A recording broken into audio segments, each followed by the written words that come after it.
ऐसे ही educational video को पाने के लिए मेरे चैनल को सब्सक्राइब करें और साथ में बेल आइकन को प्रेस करें ताकि मेरे आने वाले वीडियो की नोटिफिकेशन आपको मिल सके। Okay, now let's start. Hello friends, कैसे हो आप सब। मैं विकास आपका स्वागत करता हूं आपके अपने YouTube channel study with Anil sir में। जैसा कि आप जानते हैं, अभी हम प्राचीन भारत का इतिहास पढ़ रहे हैं। प्राचीन भारत के इस सीरीज़ में हमने मगध साम्राज्य का उत्कर्ष पढ़ लिया है। पिछली वीडियो में हमने नंद वंश के बारे में पढ़ा। नंद वंश का दूसरा एवं अंतिम शासक धनानंद को परास्त करके चंद्रगुप्त मौर्य मगध का राजा बना और मौर्य वंश की स्थापना की। दोस्तों, मौर्य वंश को शुरू करने से पहले अगर हमने आचार्य चाणक्य के बारे में ना पढ़ा तो मौर्य साम्राज्य पढ़ना ही व्यर्थ हो जाएगा। आचार्य चाणक्य एक ऐसी महान विभूति थे जिन्होंने अपनी विद्वता, बुद्धिमत्ता और क्षमता के बल पर भारतीय इतिहास की धारा को ही बदल दिया। आचार्य चाणक्य कुशल राजनीतिज्ञ, चतुर कूटनीतिज्ञ, प्रकांड अर्थशास्त्री के रूप में विश्वविख्यात हुए। इतनी सदियां गुजरने के बाद भी चाणक्य के द्वारा बताए गए सिद्धांत और नीतियां आज भी उतनी ही प्रासंगिक हैं जितनी कि उस वक्त रही होंगी। आचार्य चाणक्य का अन्य नाम विष्णुगुप्त तथा कौटिल्य भी है। आचार्य चाणक्य तक्षशिला गुरुकुल के एक महान शिक्षक थे।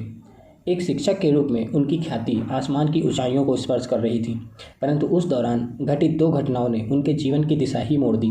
कौन सी है वो दो घटनाएं, हम देखते हैं क्या करके। पहली घटना थी भारत पर सिकंदर का आक्रमण, दूसरी मगध के शासक द्वारा कौटिल्य का अपमान। दोस्तों, सिकंदर मैसेडोनिया का एक ग्रीक शासक था। सिकंदर के बारे में आप सभी जानते ही होंगे। इन्हें अलेक्जेंडर के नाम से भी जाना जाता है। इसने विश्व विजय का सपना लेकर पूरी दुनिया पर अपना परचम लहराने के लिए निकल चुका था। यह एक महान वक्ता था। इसके सिर्फ एक बार बोलने मात्र से हारी और थकी हुई सेना में जान आ जाती थी और वो पूरी ताकत से युद्ध करती थी। शायद यही कारण रहा होगा कि इसने एक एक करके सभी देश जीतते चले गए। इसने अपने कार्यकाल में ईरान, सीरिया, मिस्र, मेसोपोटामिया आदि देशों को जीत चुका था। चाणक्य को इस बात का पूरा अंदेशा था कि सिकंदर भारत पर आक्रमण जरूर करेगा और इसे परास्त भी कर लेगा, क्योंकि उस वक्त पूरा देश छोटे छोटे टुकड़ों में बटा हुआ था। यूनिटी बिल्कुल भी नहीं थी। एक राजा अपने ही देश के दूसरे राजा का खून का प्यासा था। इन्हीं सब मैटर पर बात करने के लिए आचार्य चाणक्य उस वक्त भारतवर्ष के सबसे बड़े शासक मगध नरेश धनानंद के पास गए और भविष्य में होने वाले इस भयंकर दुष्परिणाम पर चर्चा करनी चाहिए। मगर धनानंद ने उनकी एक बात ना सुनी और पूरी बेइज्जती के साथ उन्हें धक्के मारकर महल से बाहर निकलवा दिया और आचार्य चाणक्य को बोला कि पंडित हो, अपनी चोटी का ही ध्यान रखो। युद्ध करना राजा का काम है। तुम पंडित हो, सिर्फ पंडिताई करो। तभी चाणक्य ने अपनी चोटी खोल दी और प्रतिज्ञा ली कि जब तक मैं नंद वंश का सर्वनाश नहीं कर देता तब तक मैं अपनी ये शिखा नहीं बांधूंगा। अब चाणक्य ने प्रतिज्ञा तो ले ली, परंतु वह यह भी जानते थे कि मैं स्वयं ही धनानंद को परास्त करने में सक्षम नहीं हूँ। अतः उन्होंने एक ऐसे व्यक्ति की तलाश में जुट गए जो उनकी ये प्रतिज्ञा पूरी कर सके। इस तलाश के दौरान आचार्य चाणक्य कई लोगों से मिले, परंतु कोई भी उन्हें इस महान प्रतिज्ञा के काबिल नहीं मिल पा रहा था। कई दिनों की परिश्रम और भ्रमण के बाद उनकी नज़र एक मासूम से बालक चंद्रगुप्त पर पड़ी। यहीं पर उनकी तलाश पूरी हो गई थी।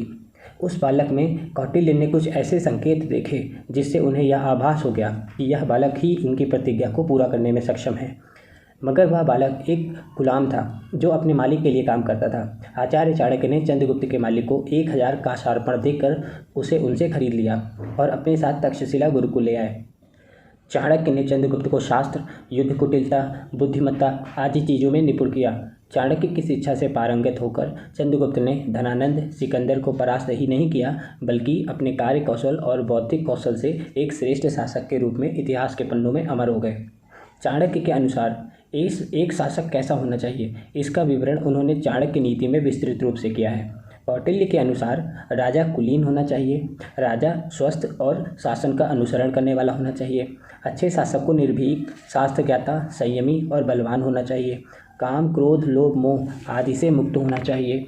चाणक्य का कहना है कि जिस प्रकार घुन लगी हुई लकड़ी शीघ्र ही नष्ट हो जाती है, उसी प्रकार जिस राजकुल में राजकुमार शिक्षित नहीं होते वह राजकुल बिना किसी युद्ध के ही नष्ट हो जाता है। कौटिल्य का उपरोक्त कथन निसंदेह सृष्टि के सभी परिवार के बालकों पर ही भी चरितार्थ होती है। कौटिल्य की महान कृति अर्थशास्त्र आज भी प्रासंगिक है। दोस्तों, आपने देखा होगा कि जो लोग कहते हैं कि किस्मत अगर पहले ही लिखी जा चुकी है तो कोशिश करने में भी क्या फ़ायदा। ऐसे लोगों को चाणक्य कहते हैं कि तुम्हें क्या पता, हो सकता है कि किस्मत में यह लिखा हो कि कोशिश करने के बाद ही सफलता मिलेगी, फ्री में बैठकर नहीं। इसलिए मनुष्य को परिश्रम करना नहीं छोड़ना चाहिए। दोस्तों, चाणक्य का संपूर्ण जीवन ये सिद्ध करता है कि व्यक्ति अपने गुणों से ऊपर उठता है, ऊंचे स्थान पर बैठने से नहीं। चंद्रगुप्त मौर्य के माध्यम से सुदृढ़ केंद्रीय शासन की स्थापना करके एक श्रेष्ठ राष्ट्र का उदाहरण प्रस्तुत करने वाले चाणक्य की शिक्षाएं आज के समाज में भी कारगर हैं। कौटिल्य ने अपनी अमूल्य रचना अर्थशास्त्र में कहा है कि टैक्स ऐसा होना चाहिए कि व्यापार और उद्यम पर अंकुश ना लगाए, वाणिज्य में सुगमता हो और टैक्स 2 बार ना लगे। कौटिल्य ने चेतावनी भी दी, यदि इन सिद्धांतों का पालन नहीं हुआ तो व्यापारी दूसरे राज्य में चले जाएंगे। ग्लोबलाइजेशन के इस युग में कौटिल्य की उपरोक्त बातें यथार्थ नजर आ रही हैं। अर्थशास्त्र के जानकार आज भी कौटिल्य द्वारा लिखित अर्थशास्त्र को फॉलो करते हैं। आचार्य चाणक्य का कहना था कि असंभव शब्द का प्रयोग केवल कायर करते हैं, बहादुर और समझदार व्यक्ति अपना मार्ग स्वयं प्रशस्त करते हैं। चाणक्य की दुखद मृत्यु 300 BC के आसपास माना जाता है।